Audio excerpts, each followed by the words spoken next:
and grind DMV. It's a DMV first warn day as we head through your Sunday, and that's because we're going to be tracking the threat for strong to even severe storms. So keep it here. We'll have a full breakdown of that forecast up next. And this morning on DC News Now, violence in Dupont Circle, police telling the community to leave the area. The wrongly deported Maryland father now back in the U.S. What's ahead in court for Abrego Garcia. World Pride in the district, a weekend full of events and celebrations. You're watching the station covering all of the DMV. This is DC News Now. Good morning, everyone. Thank you so much for joining us on DC News Now. I'm Haley Mylon. Let's take a live look outside. 7 a.m. your time. It's looking a little foggy, a little dreary this Sunday morning over in Roslyn, but hey, that's okay. We had some nice moments yesterday, Brittany. It was a lovely Saturday for much of the DMV. So Sunday, we kind of got to trade it out. Yeah, you know, today is definitely not going to be the pick of the weekend. It's going to be gloomy. We're going to be tracking those storms as we head through the afternoon, some of which could be on the stronger to severe side, which is why we issued a DMV first warn day. Make sure to stay weather aware as we head through the rest of your day today. Now, radar right now showing you, yes, we are starting to see a few of those showers work their way across the region. The good news is we haven't seen any lightning associated with these storms, but we are starting to see some heavier downpours begin to fall across portions of the area. So if you are heading out, make sure to grab the umbrella. We're zooming into radar mainly as we head further south of the district out towards Spotsylvania County, even Orange, and as well as Madison County. You're seeing that yellow and that red on radar indicating some moderate to even heavy downpours there in Spotsylvania County. As we head over there to Madison, it looks like you guys are holding on to some moderate to heavy downpours as well. Closer to the Beltway, we are currently dry. Some light rain making its way though into Montgomery County, and then further off to the north out toward Hagerstown, it looks like you guys are holding on to some light rain with some more heavy downpours making their way into Garrett County. And more showers and storms will be moving through, so keep it here, Haley. We'll have a full breakdown in the timing of these showers coming up. Brittany, thank you. Well, we are coming out of a violent night in the district. DC police investigating across the city. Among the rash of violence, a man taken to the hospital after a shooting on W Street. At last check, he is conscious and breathing. And in Northwest, a juvenile shot and transported to the hospital from 13th Street. If you know anything about what happened, 5 shootings total, 1 stabbing. You should contact DC police. And last night, the shooting and stabbing in Dupont Circle happening during World Pride weekend. Police say 1 person was injured during the shooting. They asked everyone to clear from the area around Dupont Circle. The park remains closed. Roads are now open, and so is 19th Street, the entrance at Dupont Circle Metro. DC Council member Brooke Pinto reacting to the violent night. She said, quote, there were several stabbings and a shooting at Dupont Circle. It's now closed. This is absolutely unacceptable. And police are investigating after 1 man was found shot and killed in a Prince George's County parking garage. This happening yesterday morning. Police responding to a shooting around 5 a.m. at Warfield Drive near Morgan Boulevard. There they found a man suffering from a gunshot wound. He died at the scene. Detectives encourage anyone with information to contact them immediately. From World Pride Parade to next week's parade, the military parade that is, preparations are already underway. Take a look at your screen here. We have video of U.S. Army tanks rolling into the area, including Radley fighting vehicles. They arrived by train yesterday. The Pentagon has also asked that all cars be removed from its parking lots to accommodate these vehicles. These tanks will be a part of the celebration for the Army's 250th birthday. Army installing 1-inch thick plates on DC roads to prevent damage from the vehicles weighing 60 tons or more.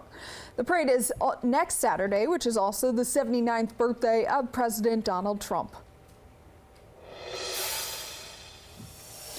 Now, following the return of the Maryland father who's wrongly deported to El Salvador, he's back on U.S. soil. to face some serious federal charges. The Department of Justice accusing Kilmar Abrego Garcia of being part of a human smuggling ring stemming from a traffic stop 3 years ago in Tennessee. Ben Dennis has this. Abrego Garcia has landed in the United States to face justice. Federal prosecutors now alleging the Maryland man wrongly deported in March conspired and worked to illegally bring thousands of undocumented people from Latin America into the U.S. This was his full-time job. This defendant trafficked firearms and narcotics throughout our country on multiple occasions. They were using vehicles, SUVs, with added seats in the back, floors that had been ripped out. The case stems from a Tennessee traffic stop in 2022 for speeding. Officers reportedly noticed a handful of people inside Kilmar Abrego Garcia's vehicle. Suspecting human trafficking at the time, he was let go with a warning. Garcia was deported in March despite a 2019 court order barring that from happening to him, causing a wave of concerns over due process. This matter could have gone away within a week or two after the case being filed. Instead of simply admitting their mistake, they'll stop at nothing at all, even some of the most preposterous charges imaginable. Garcia arriving in Tennessee Friday after the federal indictment there was unsealed. If convicted, the DOJ plans to send Garcia back to his native El Salvador after serving any sentence. What happened today is the exact opposite of due process, because due process means the opportunity to defend yourself before you're punished, not afterwards. Congressman Glenn Ivey speaking with DC News Now shortly after the news broke about Abrego Garcia's return. Ivey says he doesn't know what the federal charges mean for the deportation proceedings. This might have been an effort to just shut down the case that was going forward in Greenbelt, where the judge there was giving the Trump administration a very hard time, and legitimately so, especially for them saying things like, sort of essentially secret information that they couldn't share. We'll see if that comes out in the case now, or whether that just was a subterfuge. Senator Chris Van Hollen releasing a statement saying, quote, "As I've repeatedly said, this is not about the man. It's about his constitutional rights and the rights of all. The administration will now have to make its case in the court of law, as it should have all along." Van Hollen was the first lawmaker to go to El Salvador and meet with Abrego Garcia. After a lot of turmoil, fencing around Dupont Circle was officially taken down. This happened yesterday morning ahead of the Pride festivities. The decision coming after Mayor Mariel Bowser told reporters on Friday that she would, quote, continue to push for a change in decision. The National Park Service's initial decision to close Dupont Circle Park came at the request of D.C. Police and U.S. Park Police, which cited safety concerns. The fencing was put up Friday morning and was going to remain up through today, but the decision was met with pushback from residents and community leaders. The fence taken down just 24 hours later. And the reopening of Dupont Circle came just in time to mark World Pride Weekend here in the district. Our Dave Laval brings us the sights and the sounds. There's certainly a lot of pride along 14th Street Northwest as thousands of people turn out for the annual Pride Parade. But what makes this year different from previous ones is, for the first time, the world is taking part. A festive celebration in Northwest D.C. It's World Pride, hello! Everyone is happy, everyone is excited. Capitol Hill's Kiki Jomo has attended D.C.'s Pride Parade for the last 5 years. There's no way she would miss this year's festivities. I hope it brings everyone together more, and I hope the future is brighter for the LGBT community. More people make their way along the parade route than in the past. The district is hosting World Pride for the first time. Organizers said there are at least 50 more groups taking part in the event, including the host of next year's World Pride, Amsterdam. Be who you are, love who you want, and be yourself. World Pride is expected to attract between 2 to 3 million people, with an economic impact of more than $600 million. Mayor Muriel Bowser hopes they take something more valuable with them. celebrate Pride, experience Washington, D.C., and go home with great memories.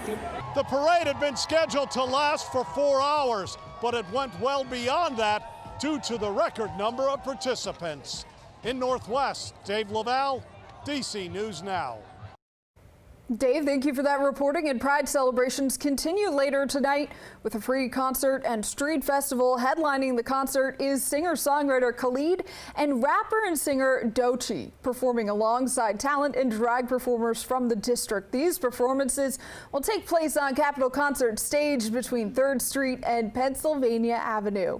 Brittany, what do we think? Is it going to dodge some storms, or will that concert be a rainy one? Yeah, you know, we'll be probably seeing some storms right around the time the concert is starting. So if you are going to be out, just make sure to stay weather aware when you hear thunder, go indoors, and also if you see a flooded roadway to turn around and do not drown. Now, satellite and radar, the wider view showing you we are starting to see some rain begin to work its way into the region, but notice a warm front just lagging south of us out towards the Norfolk area of Virginia. This will push north into our region this afternoon into the evening, sparking up some showers and storms that could be on the stronger to severe side. So keep it here. We'll have a full breakdown and timing, Haley, coming up.